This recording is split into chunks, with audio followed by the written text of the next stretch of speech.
My name is Domingos. I was 51 years old when the federal marshal climbed our mountain with a rifle in his hand and a bounty in his pocket, and I stood at the door of my home, a man the law called property, facing the man who had come to collect. They said I was a fugitive. They said the woman I loved was a criminal. They said our children were an abomination, a living insult to the natural order of things. But when I looked at my 4 children that morning, 4 pairs of eyes that carried the blood of 3 different men and 1 extraordinary woman, I did not see an abomination. I saw the only thing worth dying for, and I was ready to die. What happened instead changed everything I thought I knew about freedom, love, and what this broken country could become. And before I go any further, if a story like this has ever made you stop and think about what you would do in my place, leave a comment right now and tell me where you're watching from. I want to know. Stories like mine only survive because people like you keep them alive. And every comment, every like, every new subscriber helps my family put food on the table and keep these stories coming. So if this touched something in you, don't scroll past. Stay with me. Because what I'm about to tell you, nobody has ever heard before. There is something I need to tell you before I go any further. Something I kept buried for years because I was afraid of what people would think. Not afraid of the law, not anymore. Afraid of the silence that follows when you tell the truth about the kind of love that doesn't fit inside any box the world has built for it. What we built on those mountains, Valentina, Caetano, Silvestre, and I, was not a scandal. It was a family, a real one. The kind where somebody stays up through the fever, where somebody teaches the children to read by firelight, where somebody carries the grief so the others can sleep. If you think you know where this story is going, I promise you, you don't.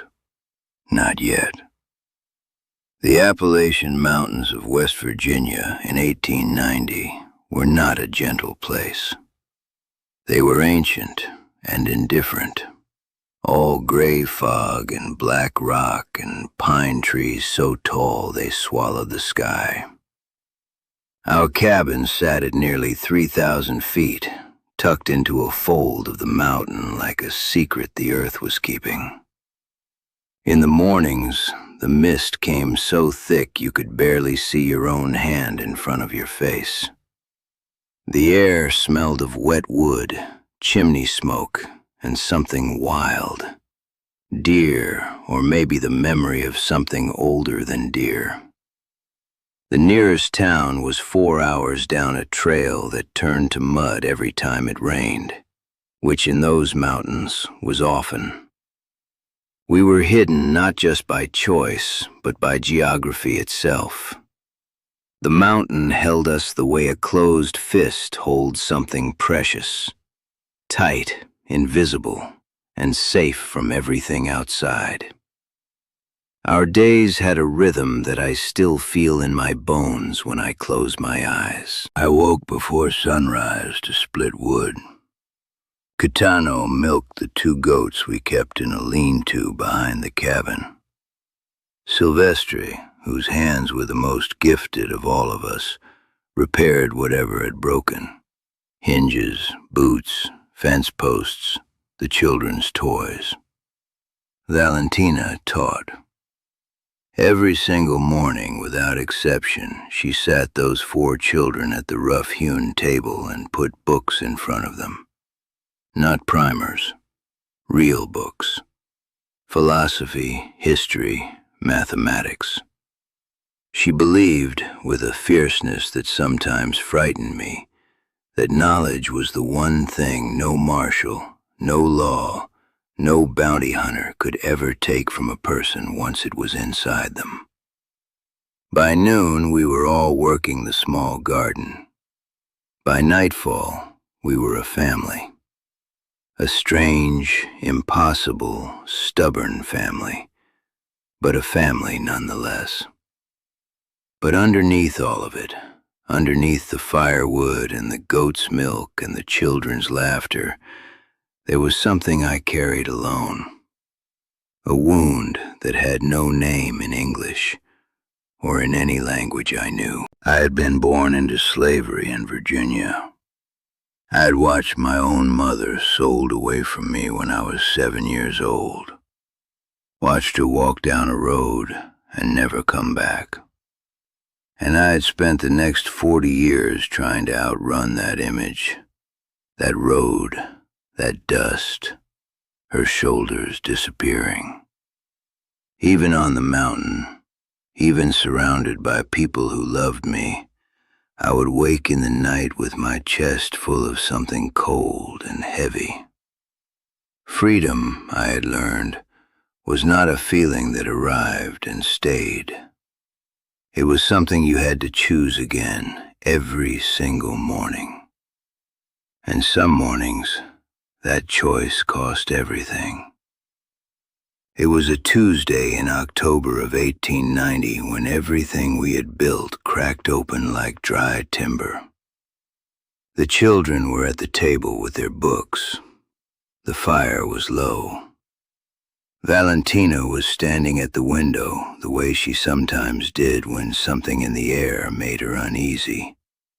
And then she said, quietly, without turning around, "Domingos, someone is coming up the south trail." I moved to the window and saw him, a single figure far below, moving through the fog with the steady, unhurried pace of a man who knew exactly where he was going. He carried a long rifle across his back and a leather satchel at his side. He was not rushing. Men who rush are afraid of missing something. This man was not afraid of anything. I had seen that walk before, in Virginia, on men paid to find people like me. My stomach turned to stone. I looked at Valentina. She looked at me. No words were needed. We had rehearsed this moment in our minds 1,000 times without ever speaking it aloud. Caetano was already moving toward the back of the cabin, his hand on Benedito's shoulder, steering him gently toward the root cellar beneath the floorboards. Silvestre lifted Esperanza without a word.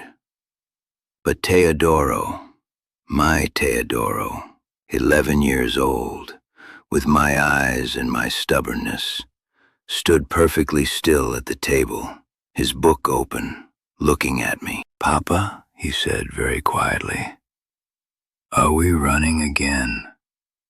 And God forgive me, I did not know what to answer. Running meant surviving. Running also meant teaching my son that his life was worth less than the law said it was. I stood in that doorway for 10 seconds that felt like 10 years, and then I made the choice that would define everything that came after. I did not run. I stepped outside and closed the door behind me. I stood on the porch of the home I had built with my own hands in the cold October air, and I waited. My heart was striking against my ribs like a hammer on iron. The man came up the last stretch of trail and stopped at the edge of our clearing. He was white, heavy-set, somewhere near 50, with a gray beard and eyes the pale color of winter sky. He looked at me for a long moment without speaking. Then he looked at the cabin, at the garden, at the goat pen, at the small woodpile stacked neat along the eastern wall. He pulled out a pair of brass binoculars from his satchel and looked through them, not at me, but at the window, where, without knowing it, Teodoro had returned to the table and was reading. The man lowered his binoculars slowly, and then, To my complete astonishment, he sat down on a rock, opened his satchel, and took out a notebook. His name was Arthur Vance. He told me that himself, calm as a man ordering coffee, sitting on that rock with his notebook open on his knee. He was a federal detective, had spent 20 years tracking fugitives across 6 states. He knew exactly who we were. He had our descriptions written in precise, bureaucratic handwriting on the first page of that notebook. Domingos, Negro male, approximately 50 years, fugitive from Chesterfield County, Virginia. Valentina Chastain, white female, 38 years, abandoned her family estate in Richmond. Caetano and Silvestri, both listed simply as associates, Negro males, origins unknown. He read those descriptions aloud to me, slowly, like a man reading a sermon.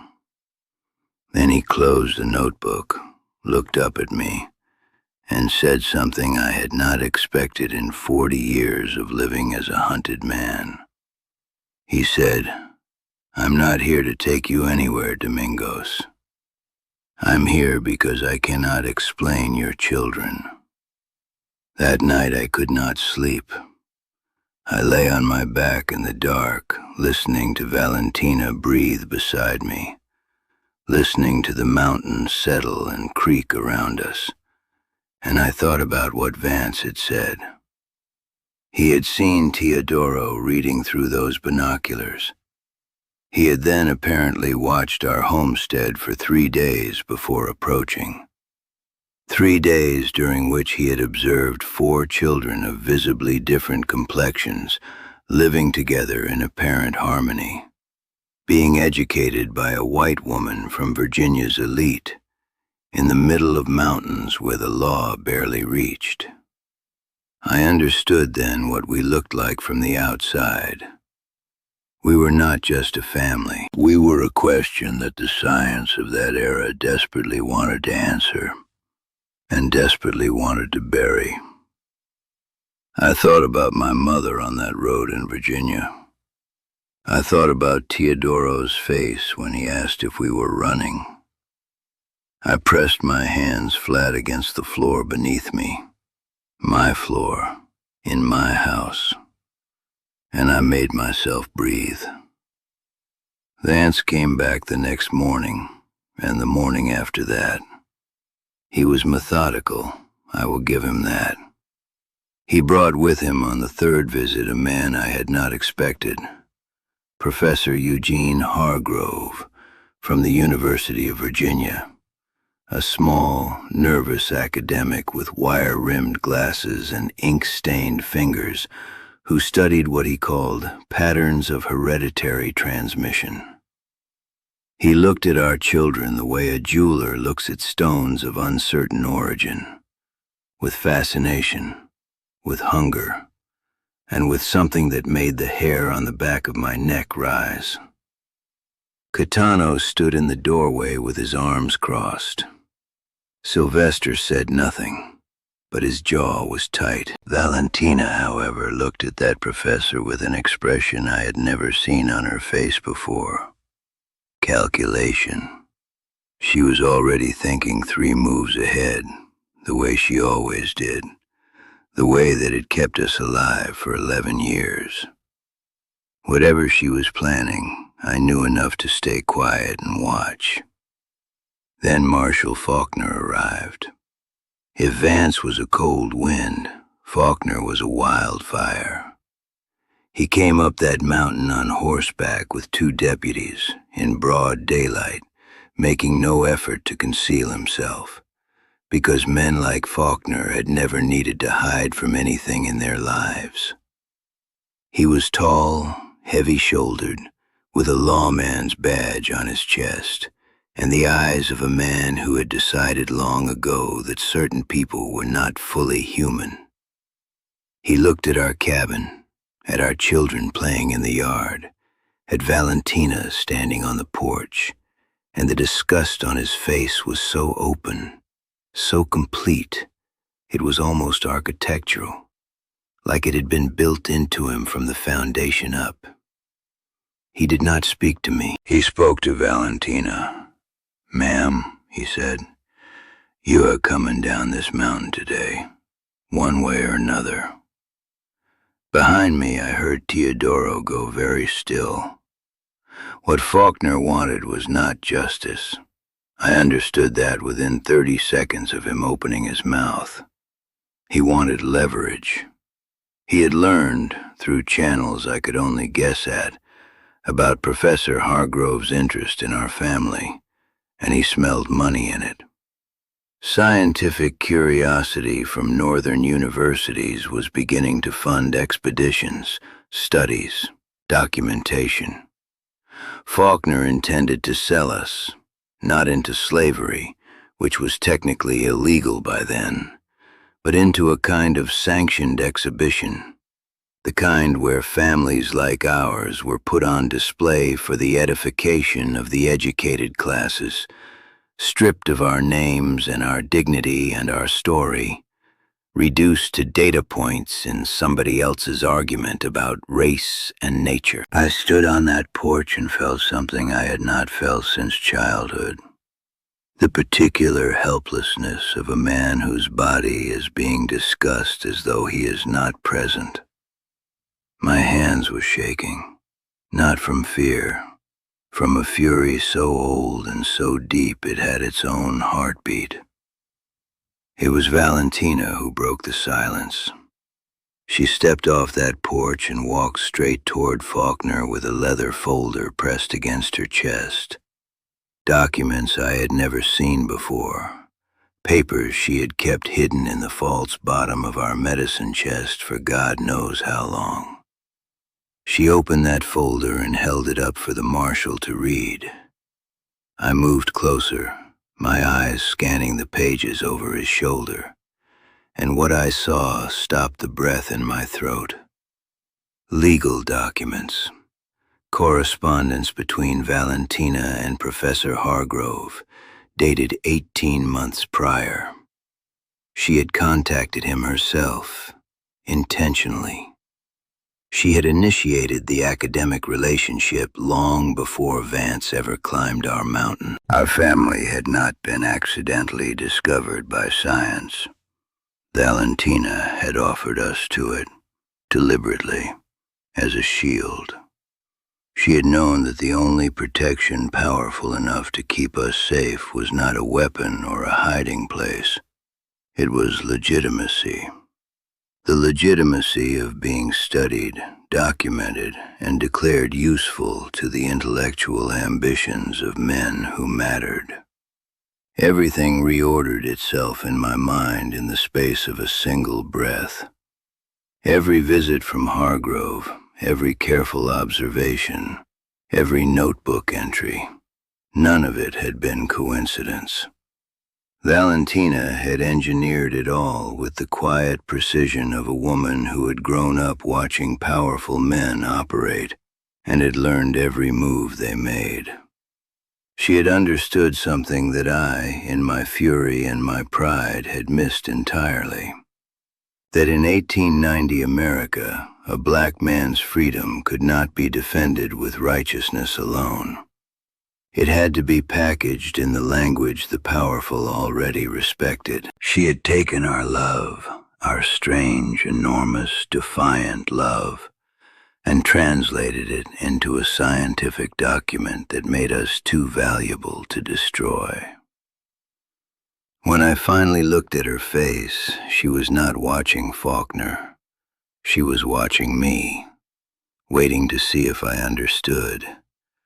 And God help me, I did. I understood everything, including what it had cost her to do it without telling me. That night, after Faulkner rode back down the mountain empty-handed, and Vance sat quietly by our fire reviewing his notes, Valentina and I stepped outside alone. The air was sharp with cold, the kind that gets into your lungs and reminds you that you are alive. She stood with her arms wrapped around herself, looking out at the darkness below. The darkness where the law lived, where her family lived, where everything that had tried to erase us lived. And I asked her the question I had been holding in my chest since I read those documents. I asked her why she had not told me. She was quiet for a long time. Then she said that she had known I would have refused, that my pride, my righteous, earned, necessary pride, would have made me choose dignity over survival. And she was not wrong. I would have refused. I would have stood on that porch and chosen to burn rather than be cataloged. She had made the choice I could not make, and I did not know whether to be grateful or devastated. I chose neither in the end.